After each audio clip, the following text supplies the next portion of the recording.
This podcast is a production of Unfiltered Studios. If you would like to know more about joining Unfiltered Studios, please visit our website at unfpod.com for more information. This episode of the Fandalorian podcast is brought to you by the Adler Real Estate Team. If you live in New York, anywhere between Manhattan and Montauk, and are looking to buy or sell, you need to call the Adler Real Estate Team. This real estate company is run by a husband and wife duo that, in addition to being real estate agents, are also a public school teacher and a police officer. It is a family-run business that gives you the attention and care you need when you are about to make one of the most important decisions of your life. And I know from experience. Also, if you mention that you are a fan of the Fandalorians, they will be able to get you up to $2,000 back at closing. It doesn't matter if you are buying or listing. So, if you are buying or selling anywhere from Manhattan to Montauk, call the Adler Real Estate Team at 631-384-6372. Or check out the website at adlerrealestateteam.com. Mention the Fandalorians and save today. Welcome back, everybody. On today's episode, we drop a quick review of Season 2 of Amazon's Invincible, with Eddie, the man of 1,000 shows, stepping in for both Mr. G and Mr. Richardson today. All this and more in an Invincible after-school special of the Fandalorians. Teachers by day, nerds by night.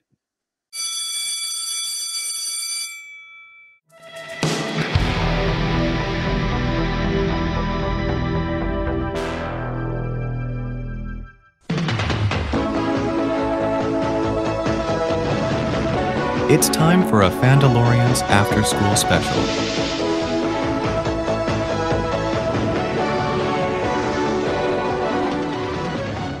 That is the bell. Class is in session. Welcome back to the Fandalorians, Teachers by Day, Nerds by Night podcast.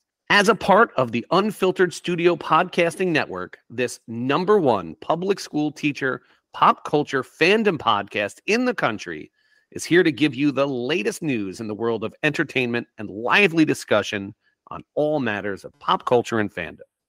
Since we get new listeners all of the time, allow me to introduce ourselves. My name is Mr. McDonald, who survived an earthquake and an eclipse this week. And subbing in for Mr. Richardson and Mr. G, the man of 1,000 shows, Eddie. So, Eddie, what have you been watching? Let's see, getting ready. Binged 4 seasons of Discovery, waiting for the 5th season to start.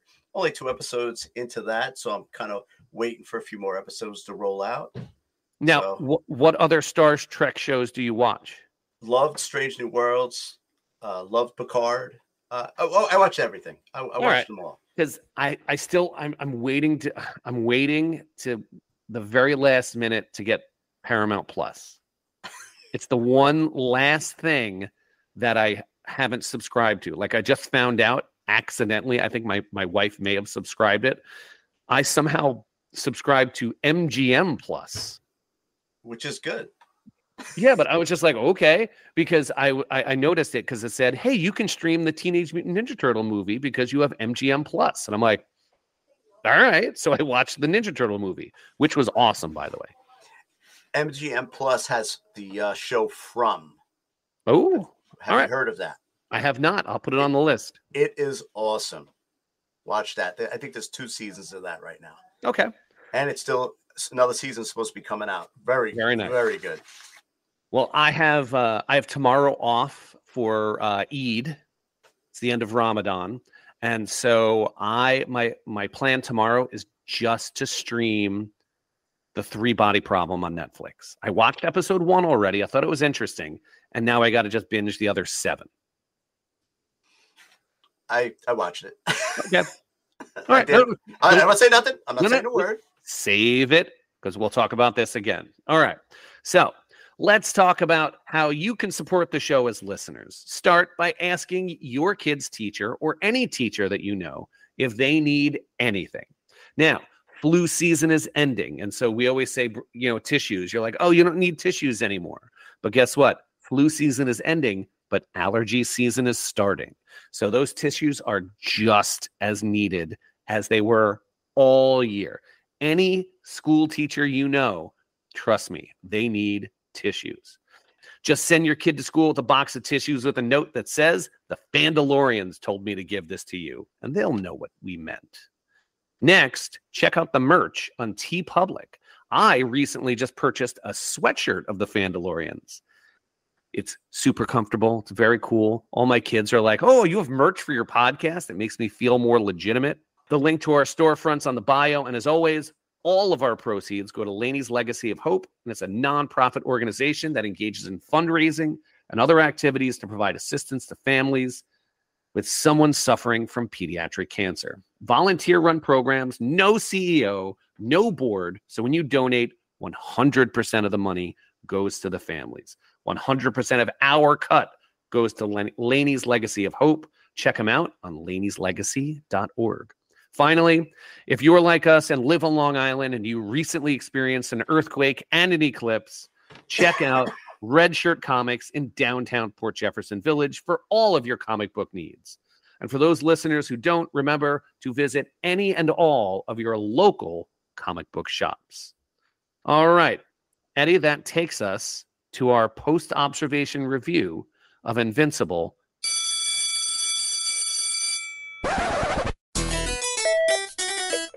Please excuse the interruption.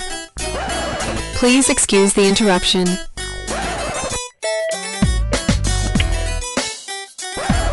Please excuse the interruption. Can the Fandalorians please come down to the main office? The principal is ready to see you now.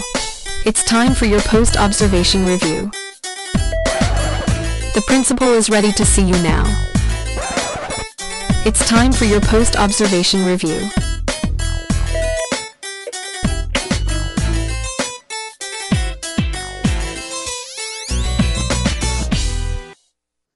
Invincible is an Amazon animated cartoon show, and it is about Mark Grayson, who is a seemingly normal teenager whose father, Nolan, is the most powerful superhero on the planet.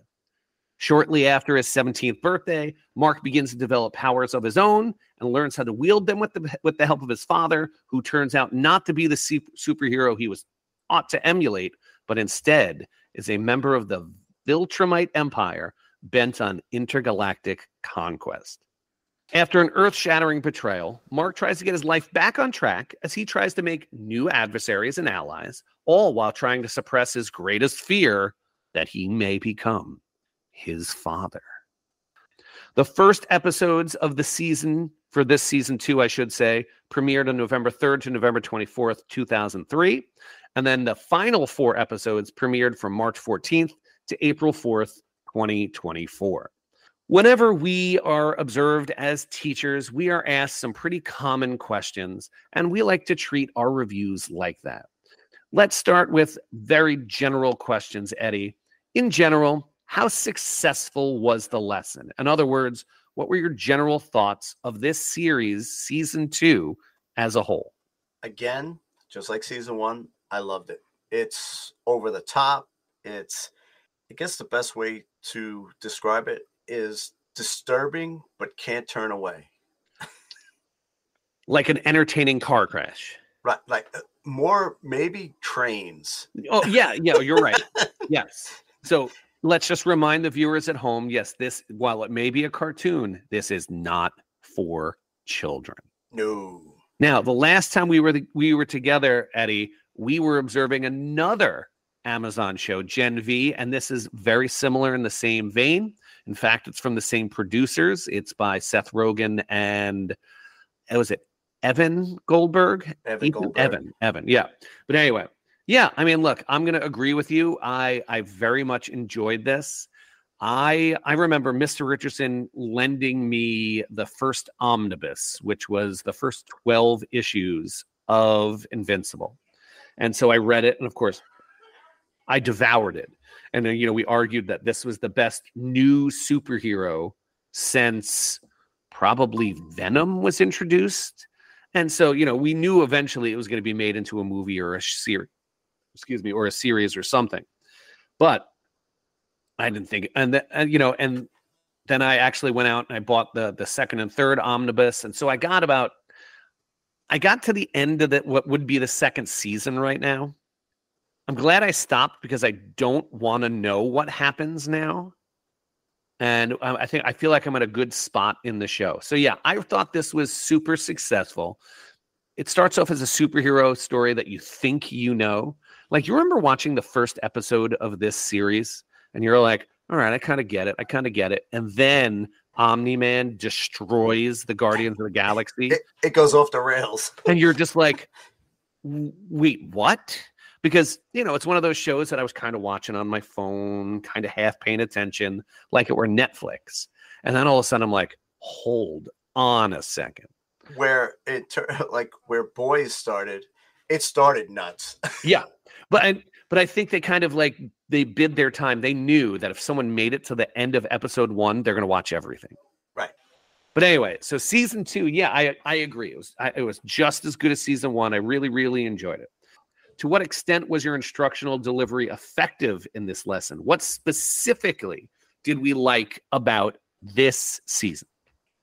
For me, everybody, a lot of shows, you got your antagonist, you got protagonist. This show, especially this season, everybody has a story. You're dealing with Rex, you're dealing with Alan, you're dealing with what of course Mark's going through, what Eve is going through, Adam, Eve, Donald, Cecil, what's everything. Debbie, even Debbie has a story. Yeah.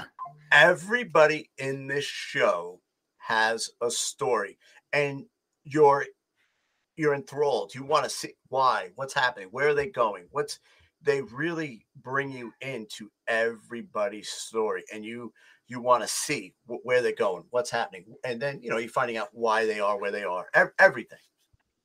So yeah, this is going to sound like a broken record, but yet again, I also very much agree. It's the idea that when you have such a rich, source text like the Invincible series that also is already finished, that it allows the writers to really plot their seasons effectively. The biggest problem with comic books is they're eternally in Act 2. Batman, you're never going to get the last Batman story. It's always, all right, he catches the Joker, he puts the Joker in prison. The Joker stays in Arkham for a little while, and then the Joker's out, and then it happens again and again and again and again and again. And so it gets kind of repetitive in that kind of way. But with Invincible, it takes a lot of the tropes, much like The Boys and Gen V did. It takes a lot of the tropes that with your superheroes and turns them on their side. You think Omni-Man is Superman, and then all of a sudden, he's not quite Superman. And then, Invincible, he's a kid, he's a teenager, and he's struggling with typical teenager issues. And then he's also struggling with the fact that, oh yeah, if I let loose, I'm going to turn in my father and I can murder every single person I've ever met in my entire life. And so, that conflict really does drive the plot. And I think it's fascinating. It's so much fun. Let's talk about what you would do differently if you had to teach the lesson again to the same group of students. Now, I'm going to go first on this one because I'll tell you, my biggest problem with this is unfortunately, it's the same problem that a lot of people had, was that giant break between episodes 4 and 5. Mm-hmm. They broke it up into 2 parts, not because they wanted to, it's because they had to. Because it turns out animating a show like this, it's really time consuming. And so I really wish this was something I could have binged a little bit faster. It would have allowed me to kind of enjoy it better because, at the end of episode 4, the mid-season finale was such a good part. And I feel like episode 5 was kind of like one of the weaker episodes of this season where it just kind of lost the momentum. And so it was one of those things that I like to think about. When do I go and watch the show? After episode 5, I didn't pick up the show until the series ended, and I watched all 3 episodes just at once. which I thought was amazing. And I would highly recommend that for anyone who hasn't watched it yet. So, Eddie, what about you? I agree about that completely, because same thing. I went right through the first 4 episodes, loved it. And then I was like waiting again, and I'm waiting and I'm waiting. And then finally we get to these 4. And normally before I would get on, the podcast with you guys, I would watch it again, which I didn't get a chance to do this time. And there is so much in these 8 episodes, as I was saying before, with their stories, with everything, that I have to watch it again, because there's stuff that I got to get back to, stuff that by the time I finished the 8th episode, stuff was clicking for the first episode. Stuff was, so I find that that's the greatest compliment you can give a show. Do you ever watch a season of a show and you get to the season finale and you're like, I immediately have to go back and rewatch this? And that's exactly how I feel about this. Absolutely. Yeah. I mean, look, and you talked about how so many characters had arcs. And I mean, this is going to sound like a nitpick, but it was almost too much story. And I feel like this is the problem that Kirkman had with The Walking Dead, where the universe was almost too big. Because what I found is anytime the story kind of wandered away from Mark, I kind of lost interest a little bit. So like the story with Donald and the story with William and Rick, I was just like, okay, whatever. I mean, and whatever. Debbie, did you need to know about her counseling sessions? Yeah. And do I need to know her flirting with another guy? And you're like, oh, okay, right. I get it, But what I did like about Debbie, though, is the moral quandary of raising a kid that's not your own, and how she still did the right thing, because ultimately she was like, "This is Mark's, this is my son's brother." And so you're going to do the right thing. Absolutely. Yep. Let's get now to the teacher's lounge. Let's get to the juicy parts. If you've ever ventured into the teacher's lounge, these are some of the conversations you may overhear. So let's talk about quotes to start. So what was their best senior quote? What was the best line or lines from the series? Oh, I hear the rustling of paper. You got it. Print it out, or did you write it down? I was writing things like, I gotta remember what different things. There was a couple of things that when I guess it would be considered a quote, when Mark paralyzed Eve in that first episode. Yep. And he's Omni-Man said something to me. He goes, "No, she isn't dead. She's just paralyzed." And Omni-Man said, "Oh, that's what you were practicing with those protesters." I was trying to figure it out. So he's like literally snapping necks to work on this. That kind of I was like, wow, was it sick? What a great storytelling technique in episode 1, where they start in an alternate universe, and that did throw me off. I gotta be honest. I'm like, whoa, what happened? What did I miss? And I swear to you, I stopped the episode to make sure I was on episode 1. Yeah, I did the same thing. I'm like, did I skip something? But those are the best kind of stories that make you play catch up. Right. And I was questioning everything. Yep. And they explained it by the end, because if you're going to make people play catch up, you have to. But yeah, I agree. My favorite quote was from an early episode as well. I forget which episode. It was either 2 or 3. But the quote was, "I can't marry a fish. I have a girlfriend." And it was where the Atlantean law dictates that that Mark has to serve out his father's sentence. And so his father was supposed to marry this like fish woman, whatever. But I just cracked up when I heard that. And you're like, oh, that's really fun. And, I mean, we talk about how kind of, it's very similar to The Boys as well, that it is quite violent, and it is quite funny, though, because remember, this kid's still just a teenager, and he's awkward and he's uncomfortable, and, those typical kind of situations. Yeah, which lends to the part that we'll get into, what drives me nuts, but go ahead. That Google slide was on point. What was the most rewatchable moment? For me, Yeah. Rex. When Rex when Rex loses his hand and he's punching Lizardman in the face nonstop with his stub. That I was just like, oh my, he just gets shot in the head, Yeah. Well, I got to tell you, I thought every single Guardian of the Globe was dead at the end of that episode. That was still on Earth. I thought everyone was dead. But and that with what's her name, Ray, the one that she got eaten and then she the expanded inside the guy. Yeah. And you're like, oh, they're all dead. That whole fighting scene, everything that happened there, as good as the season was, like that was epic. That was my favorite. But that's what took so long for it to animate. Yeah, and I get it. And I appreciate it because it was amazing. Like what happened in that fighting scene between everybody with the Kates, and just everybody. It was insane. I loved it. My most rewatchable moment is going to be when he fought Angstrom Levy and he was hopping from universe to universe and he met quote unquote Spider-Man. Yeah, Spider-Man and Batman. Yeah. Well, because did you know that in the actual comics, he did go to the Marvel Universe and meet Spider-Man? Okay.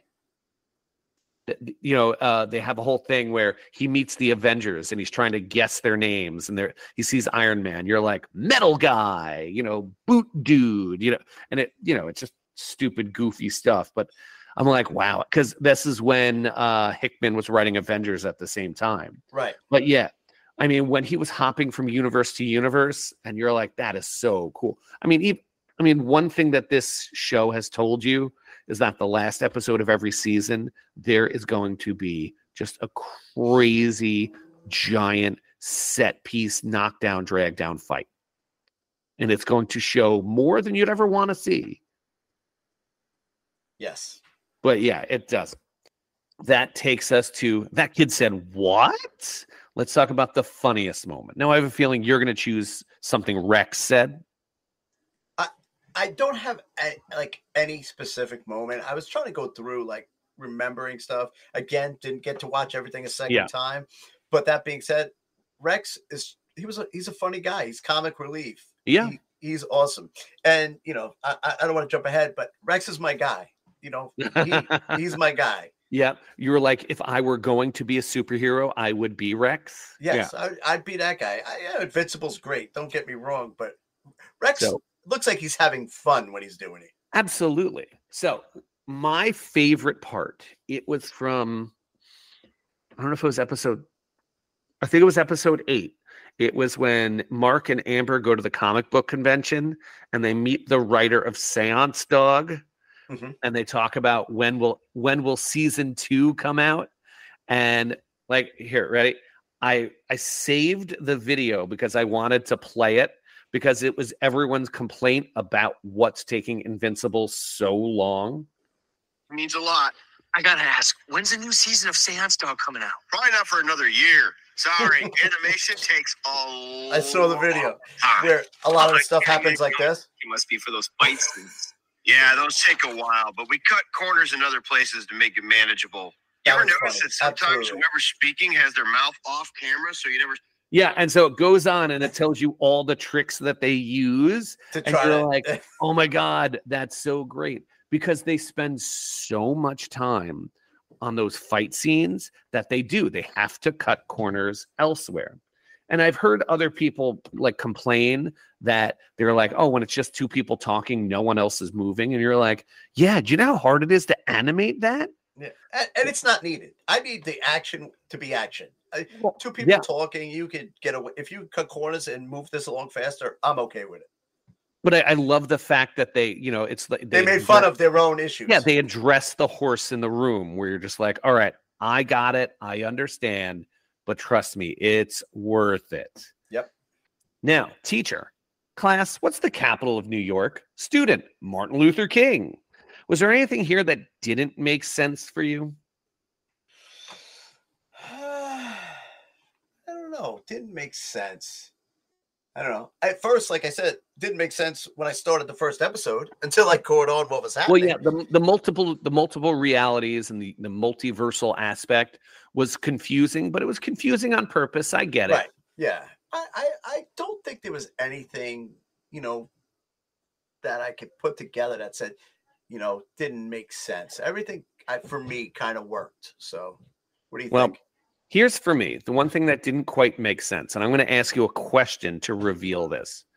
Who was the big bad of this season?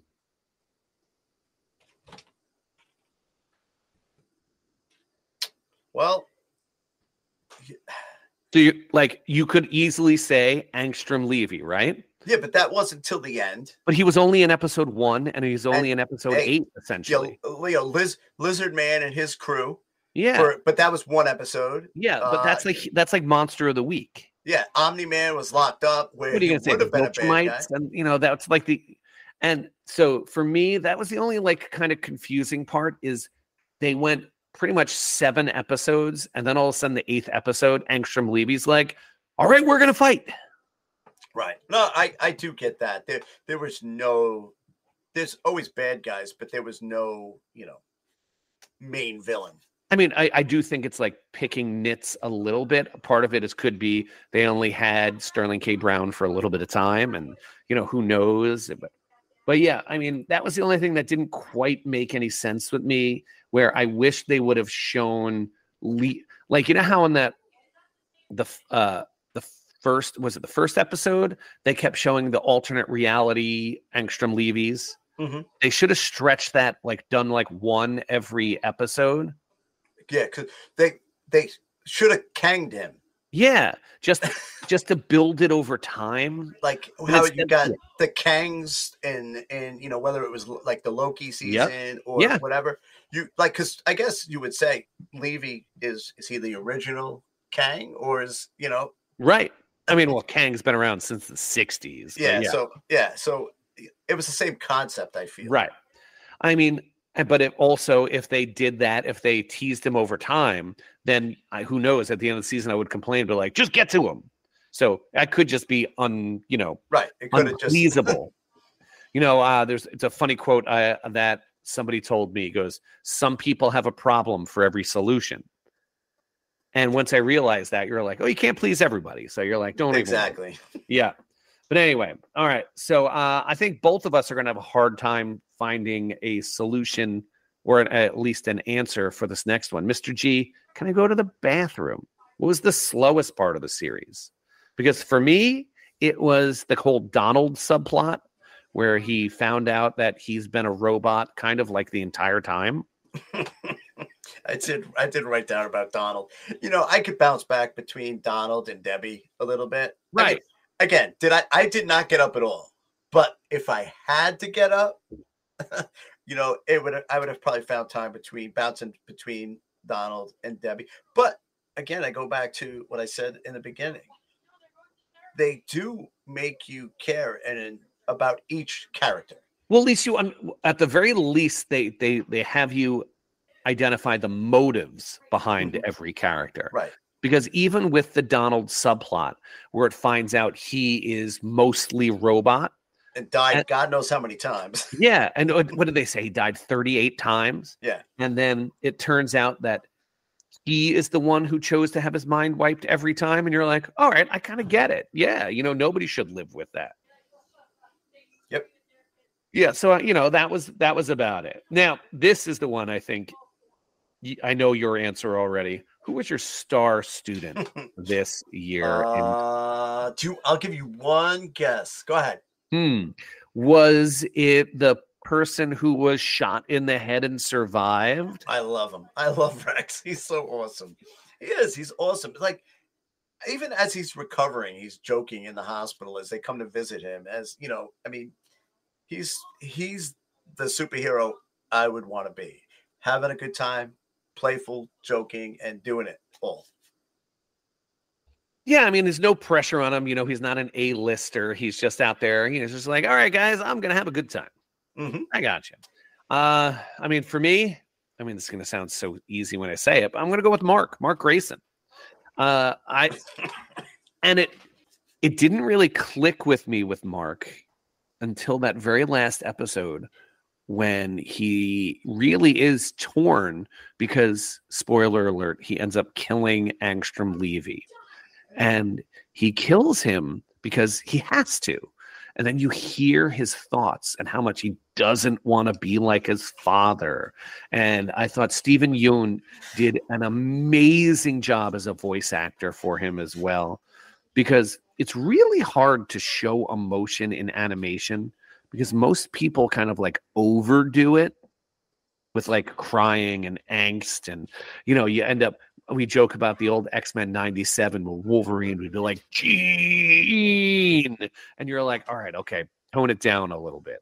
But I think all of the voice actors in this entire show were spectacular.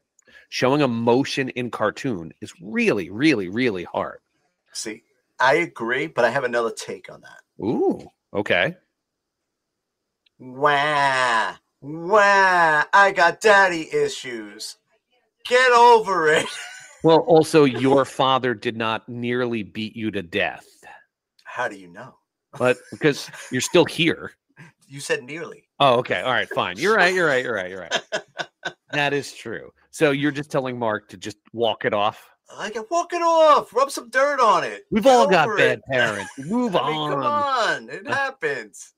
I'm like, oh my God, I get it. Yes, but for Mark, though, if he loses control like his father, the whole world will change. Right. And he becomes like him in, I guess, all the alternate universes. Well, that's what I thought was super interesting as well with this is Angstrom Levy. What I thought was really interesting is how when his mom is talking to Angstrom Levy, saying that you're a good guy, you saved Mark, and he's like, because he, you know, of course, he thinks he's the hero, and then all of a sudden he starts to like think about what he did and why he did it, and it like any good character, he's like, why would I save him? He's evil. You know, this is the one world where Mark, I think this is the one world where Mark is good. And it's the one world where Levy is the bad guy. And for a multiversal kind of hopper like that, that really did kind of mess with him a little bit. But yeah, I mean, having Mark as the only good Mark puts so much pressure on him as well as a character that, you know, everything in the entire universe and every multiverse is telling you to be bad, and I'm not going to be bad. And that's the Superman problem as well. Do I kill someone because I can kill someone? Do I kill the Joker to stop him from killing other people? Does that make me bad? I mean, there's all kinds of moral issues. And so, yeah, it's easy to go, wah. My dad was mean to me. But it was more than just my dad was mean to me. I get it. There's a lot going on. Get over it, buddy. Let's move on, you know? No, you know why? Because we're looking at it as dads. Yeah. And instead of looking at it as kids, you forget what, like, 17-year-old Eddie would have said. Be like, yeah, my dad's such a jerk. Because I'm going to tell you this right now. I remember when I went to college to be a weatherman. And Cup, the meteorologist. Exactly, yeah. And every single one of my friends was like, you should be a teacher. I'm like, I'm not going to be a teacher. My dad's a teacher. That's so stupid. I will never be a teacher. And what happened? I became a teacher. Just cost me an extra $50,000 in student loans or whatever. But, you know, you do ultimately become your parents in some way, shape, or form. But you also saw that Mark's dad is becoming a lot like Mark too. Like, remember at the very end of the episode, he's like, I miss my wife. Yeah, he starts, thinking about his wife. He starts thinking about the lesser life forms. And so it's just fascinating. Yeah, but anyway, all right. It's a great show. Yeah. So let's talk about Who ate my lunch? Is there any? I know this is a cartoon, but let's assuming we could get any memorabilia from this show. What proper memorabilia from this show would you like to have stolen from the set? For you, you're going to say Rex's hand. I would just actually take all his gear and just hang out in it. I would hang out in his helmet, his everything. So you legit want to be Rex? I want to be Rex when I grow up. Okay. Yeah, eventually we're all going to grow up, but not now.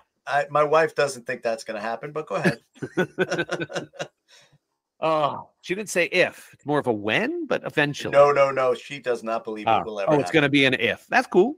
Oh, shoot. Wow. I mean, if there is a prop, you know what I want? I want whatever Cecil uses to teleport.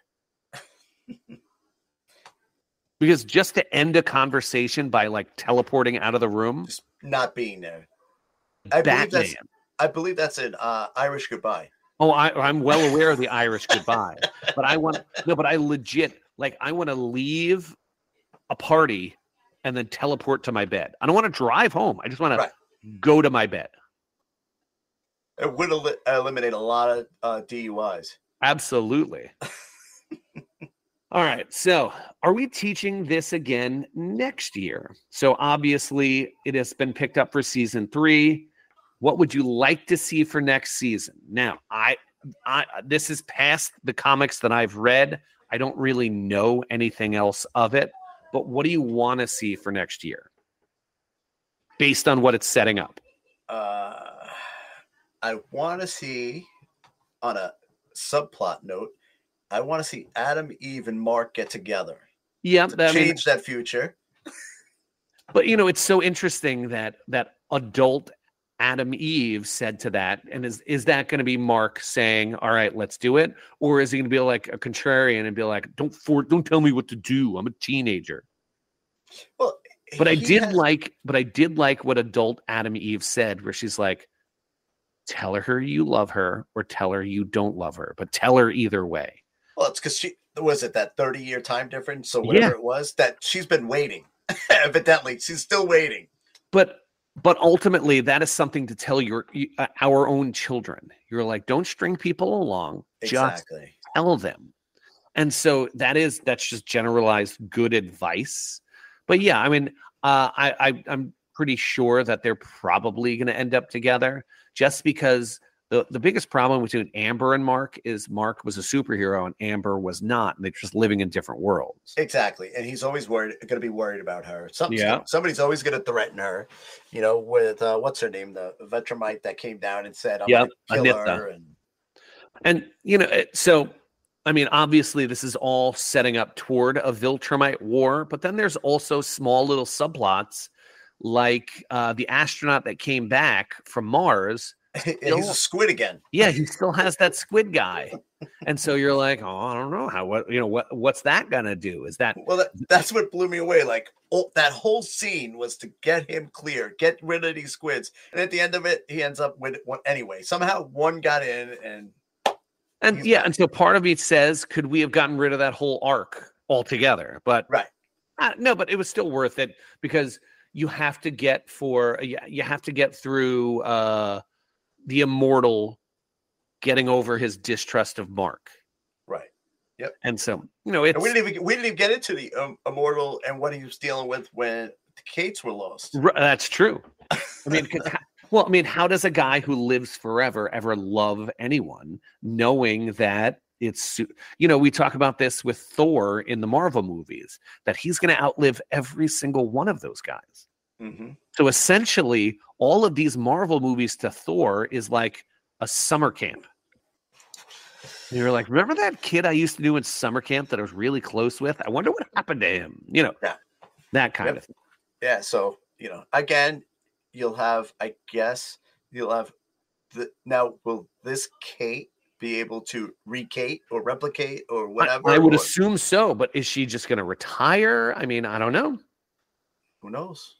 Well, I know who knows. Robert Kirkman knows. Yeah, we don't know. Yeah, we don't know. But there are so many avenues. Like you said, I mean, is it going to we're going to get into the crux of the villain of the Viltrumites? You know what I mean? Is that going to be the next season? Now you're going to deal with that whole story.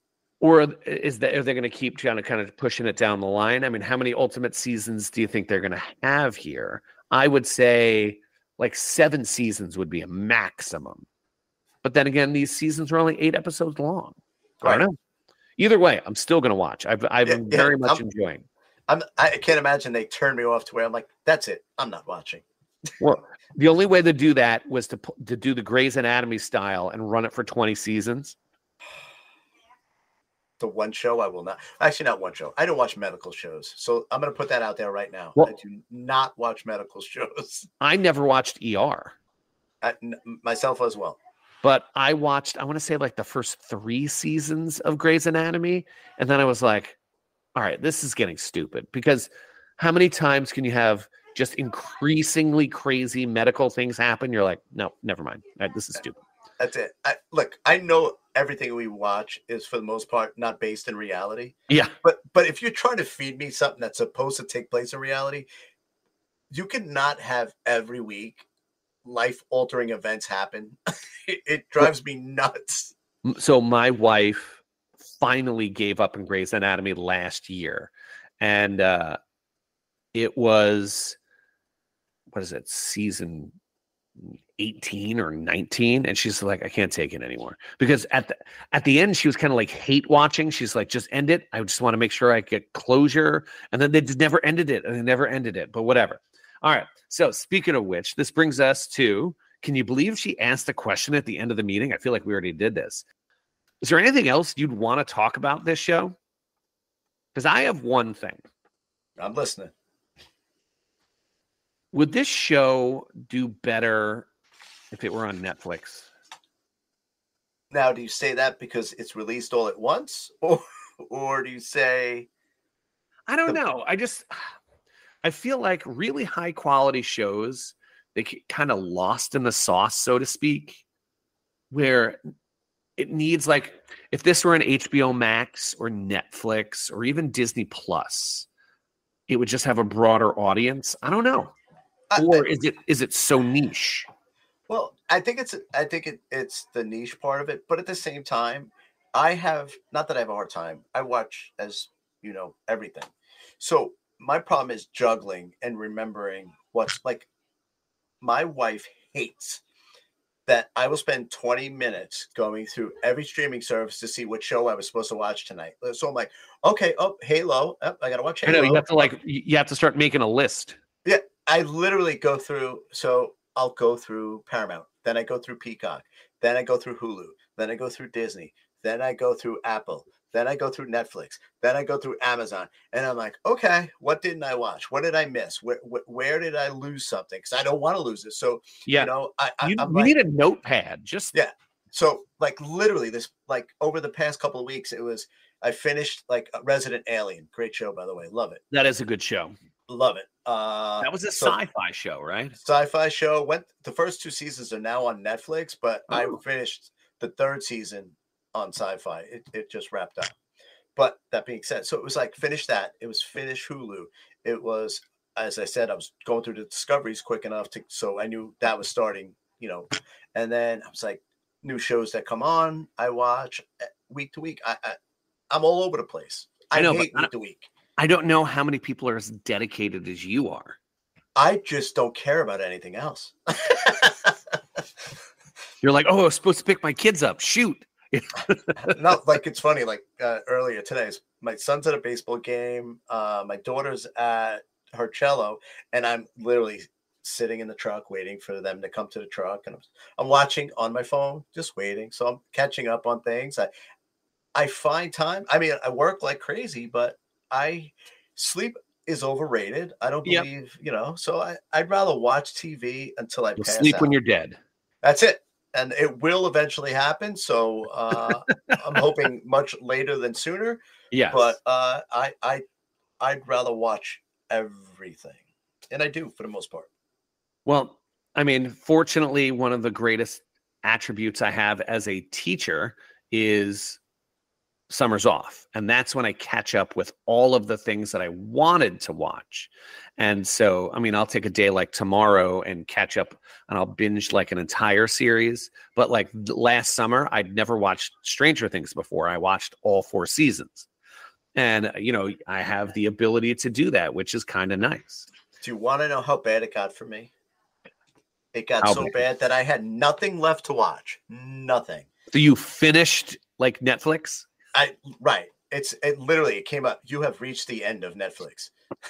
So yeah. But so like literally, my wife's been yelling. I've watched every Korean zombie thing. I'm watching Parasite's Grey, actually, which is pretty good on Netflix. Oh, I just finished. I heard good things. Absolutely. Yeah, so I just finished that. But that being said, I'm like, babe, I'm gonna break down, and I didn't want it to do it because I know it'll be coming out for free any day on some streaming service that I'm paying for. Right. I got Madam Web. Oh, see, and I'm like, I did not want to pay for it. We're going to wait till it's on Disney Plus, and we're going to hate watch it. Right. And I watched it, and my wife goes, you know, it wasn't that bad. And I just looked at it, and I said, how are we together? I was like, it was horrible. But I literally had nothing left to watch. And I'm like, all right, I'll do it. Well, did you see Morbius? I actually liked Morbius. Okay. And I know the rating, you know, what everybody said about it, you know, and this and that. My wife and I actually enjoyed Morbius. It wasn't like over the top, like, oh my God, that was amazing. No, but I also find like my example of that is I remember watching the movie Battleship, and everybody had like poo-pooed it so hard, and you're just like, all right, let me see what it's about. And I guess my expectations were so low that I was like, I kind of liked it. By the way, my wife loves that movie. See, it was not a bad movie. It wasn't a bad movie. It wasn't. It was not bad. But so that's our hot take: is Battleship is a watchable movie. It's a watchable movie. It's not as bad as they say it is. Web, horrible. That's so interesting. All right. Okay. Yeah. Fair enough. Yeah. But that's scorching hot take from Eddie, the man of 1,000 shows. Yeah. Yeah. That's how bad it was, though. There was nothing left to watch, and I broke down and got it. Wow. Yeah. So we've been talking a lot about bad grades. So let's try to lock in our final grades here. All right. So Eddie, for Invincible season 2, on a scale of F to, if this is a Madam Web level of just hot garbage, to A, or if you're Mr. Richardson, A+. I was going to say, I will not say A+. Yeah, this is the greatest thing that has ever been invented in the history of the universe. Where are you going to put Invincible? I'm going to give it an A again, because it keeps you in it. You're enthralled. You want to know where you're going. You love what's happened. What they've given you is, again, I go back to what I said at the beginning, disturbing, but you can't look away. Yeah. No, well, disturbing and entertaining. And yes. Absolutely. That's what I'm saying. You know, there's disturbing where I can't look away because this is the most horrific thing I've ever seen. Right. But there's something about giving you something about real superheroes and what they would really do with their powers, that you're just like, this is so amazing. This is entertaining. I agree. So I'm gonna go A- because I'm gonna knock them down for the momentum killing break in the middle of the season. I mean, I can hear the buses getting ready. The kids are getting ready to leave. So it is time for us to say goodbye. Now, on behalf of Eddie, the man of 1,000 shows, I am Mr. McDonald without Mr. Richardson or Mr. G. Maybe they got, raptured by the eclipse or the earthquake or any of the various natural disasters that have been occurring. But hopefully they'll be back next week if we can find them under the rubble. But we will see you guys next time.